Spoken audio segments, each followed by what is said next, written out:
مالک اللہ، میرا رازق اللہ، میرا محافظ اللہ، میرا مددگار اللہ، میرا پشت پناہ اللہ، میرا دوست اللہ۔ یہ دوستی ہے اللہ کی جو لب لباب ہے، حاصل ہے ایمان کا، اسی کا نام ولایت ہے۔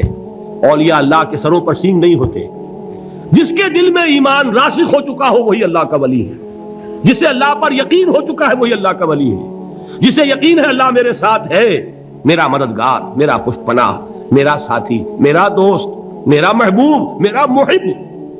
اللہ اہل ایمان سے محبت کرتا ہے۔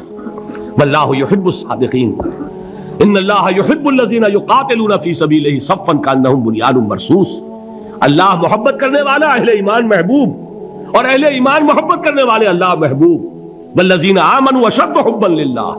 آپ تصور کیجئے جسے یہ رشتہ ایمان یا رشتہ ولایت حاصل ہو جائے، الا ان اولیاء اللہ لا خوف علیہم ولا هم یحزنون، آگاہ ہو جاؤ، اللہ کے دوستوں کے لیے نہ کوئی خوف ہے نہ کوئی حزن ہے۔ اور میں بیان کر چکا تھا، خوف اور حزن کے خاتمے ہی کا نام امن ہے۔ زوال خوف، زوال حزن۔ یہ خوف اور حزن کیوں آتے ہیں بار بار؟ اللہ تخافوا ولا تحزنوا، دونوں آ گئے۔ الا ان اولیاء اللہ لا خوف علیہم ولا هم یحزنون، پھر وہی دو۔ وہ کیوں ہے؟ خوف ہوتا ہے کسی مستقبل کی بات کا، یہ نہ ہو جائے، وہ نہ ہو جائے، یہ نقصان نہ پہنچ جائے، یہ تکلیف نہ ہو، یہ غضب نہ آ جائے، خوف ہے مستقبل سے۔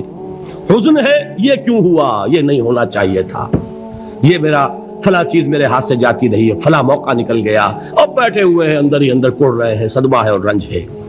اور جو اللہ پر ایمان رکھتا ہے وہ جانتا ہے ما اصاب من مصیبت فی الارض ولا فی انفسکم الا فی کتاب من قبل ان نبرأها ان ذلک علی اللہ یسیر لکی لا تعصوا علی ما فاتکم ولا تفرحوا بما آتاکم واللہ لا یحب کل مختال فخور۔ اس زمین میں یا تمہاری جانوں میں کوئی تکلیف، کوئی مصیبت نہیں آ سکتی سوائے اس کے کہ جو اللہ نے لکھ دی ہو، اس سے پہلے کہ وہ ظاہر ہو۔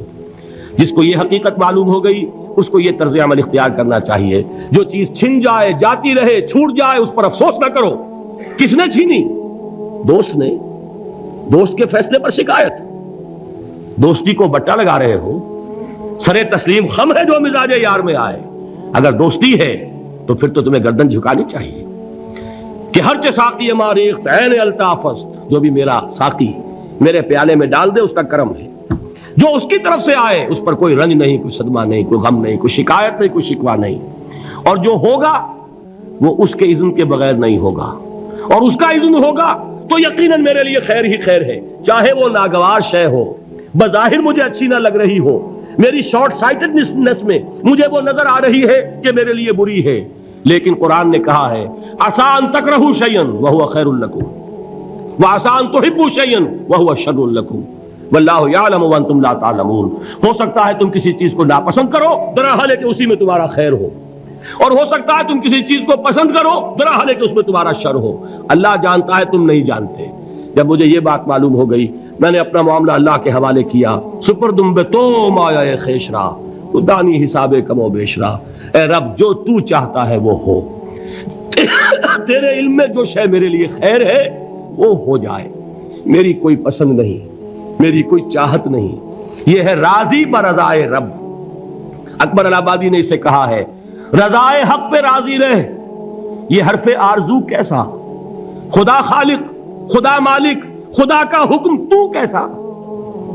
جب میں آ گیا بیچ میں، میری پسند، میری مرضی، میری خواہش، میری چاہت، یہی تو شرک ہے۔